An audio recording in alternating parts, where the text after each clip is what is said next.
If you're a student or parent thinking about applying to a selective high school in years 8 to 11, you've probably heard about the HAST exam. For those who may not be familiar, HAST stands for the Higher Ability Selection Test. It's an exam developed by ASA, the Australian Council for Educational Research, that helps schools identify students with higher academic ability for selective or advanced programs. The test currently covers areas like reading comprehension, maths, writing, and abstract reasoning. As someone who transferred from Penrith High School to Girraween High School and running Bings Academy, which is a one-on-one online tutoring organization to help students achieve their educational goals, we help several students every single year make it in.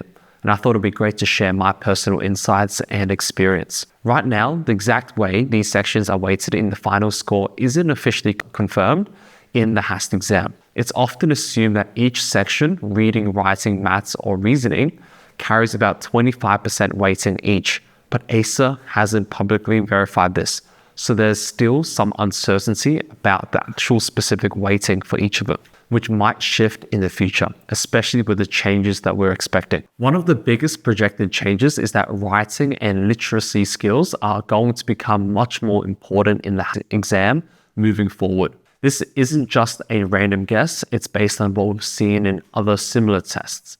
For example, for the Year 6 selective entry exam, where there's 18,000 students or over that completing the exam just last year, it's developed by Cambridge Assessment and recently increased the weighting of writing section to 25%, making it just as important as reading, maths, and thinking skills, respectively. Writing in the Year 6 exam, despite it being created by a different provider, used to be just worth 10%, then it was increased to 15%, and now it's worth 25%. This reflects a growing recognition that schools want students who want to think quite critically and express their ideas more clearly through writing and not just purely solving problems or identifying patterns. STEM careers used to be a massive focus for the last 5 to 10 years, but now we are seeing a bit of a shift as people now recognize that people who want to become engineers or software developers can help the economy and they can grow up to be very successful,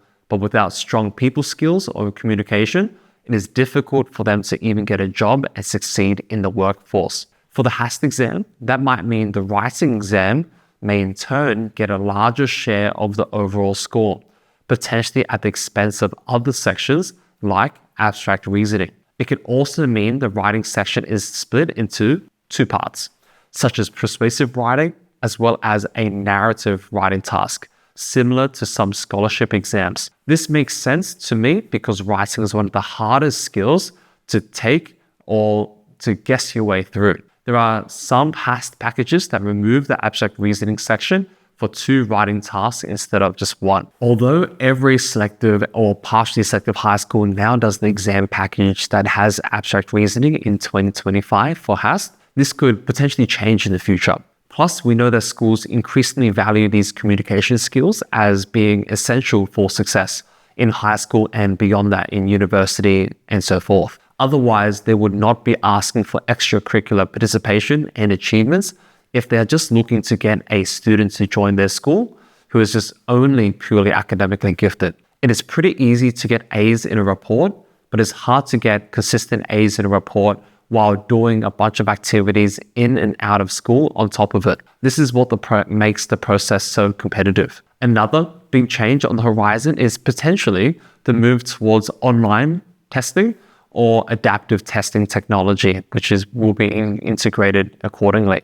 ASA already uses this in other assessments, such as the Progressive Achievement Test, often called PATS. For those unfamiliar, PATS stands for Progressive Achievement Tests, which are used in certain Australian schools to measure student progress in areas like reading, maths, and science. What makes PATS is quite interesting is that they've incorporated adaptive testing technology, which adjusts the difficulty of questions depending on how the student is performing. If they get a question correct, the next one becomes more harder. If you struggle and get a question incorrect, the next one becomes more easier. This adaptive format helps get a more accurate picture of ability in a shorter amount of time. NAPLAN, Australia's National Literacy and Numeracy Test, which are done in years 3, 5, 7, and 9, has also already moved to adaptive online testing in recent years. Given these trends, it's very likely that HAST will eventually transition to an online adaptive format as well. This shift means that students will need to be more comfortable taking exams on computers rather than on paper, and the experience will be even more personalized. Even though the testing will probably still happen in schools or designated test centers to maintain fairness and integrity, the test itself could also feel different compared to being on paper before. More efficient, more tailored, and likely shorter in duration. The third important shift isn't just about the exam itself, but about how selective schools use these results. Increasingly, selective schools are adopting a holistic approach to admissions. This means your HAST score will only be one piece of the puzzle. Schools are also looking closely at your school reports, academic history, extracurricular activities, leadership experience, academic competitions, and the list goes on, whether it's from teachers, parents, or from the community centers that they're associated with. This is a big change from relying basically on a single exam score. Some schools already ask for this, such as Gureen High School, Penrith High School, or Fort Street, while some schools only ask for a HAST test or the most recent report, such as Hornsby. Alongside this shift towards holistic admissions, there's some speculation that the abstract reasoning section of the HAST exam may be reduced in terms of the weighting or duration, or even removed entirely. While abstract reasoning was traditionally been useful because it's not language dependent and has helped students who speak English as an additional language, it's also seen as the easiest part to prepare for because it's just practicing the patterns. We know that the UCAT exam removed the abstract reasoning section in 2025 because they stated that compared to when it was introduced, students are clearly benefiting and spending a lot less time on this section due to external training, whether it's tutoring or practice questions or practice papers, compared to other subjects of the UCAT exam. As schools focus more on real-world academic skills, they might prioritize literacy and numeracy sections that better reflect what students learn every day in the classroom.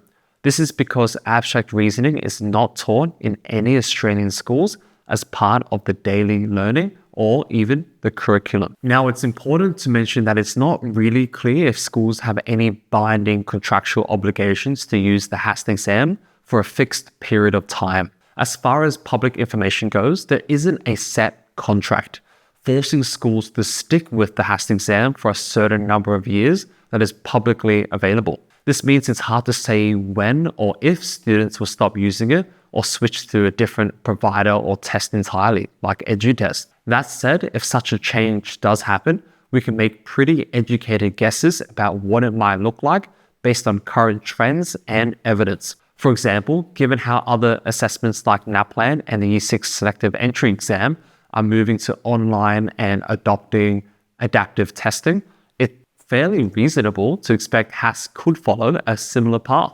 Also, with schools increasingly moving towards holistic admissions beyond just placing all the weights on a school test, then they place more influence and weighting on the school reports, extracurriculars, and academic competitions. So the role of the HAST exam is not as high as it may initially seem. So while we don't necessarily know exactly when these changes will happen or how long schools are contractually required to use the HAST exam, and when they will either or if they will do a shift, it's likely to involve more emphasis on writing and literacy. It could also mean a move towards online adaptive formats and a broader use of student profiles beyond just the test score. As soon as it does change though, we at Bings Academy will move quite quickly to prepare for these new changes, and we'll be sure to keep watching this channel if you are curious and want to stay up to date with any of the upcoming changes. In other words, the future of HAST is still quite open-ended, but the direction seems quite clear based on where education is heading overall here in New South Wales and Australia more broadly. If you like this video or you think this change could happen even sooner, or if you disagree about some of the changes, make sure you put it down in the comments below. Like this video, subscribe, as that's the only way to support our channel. Let your friends know about this, and best of luck if you have the test coming up shortly. Thank you guys, and I'll see you in the next video. Bye.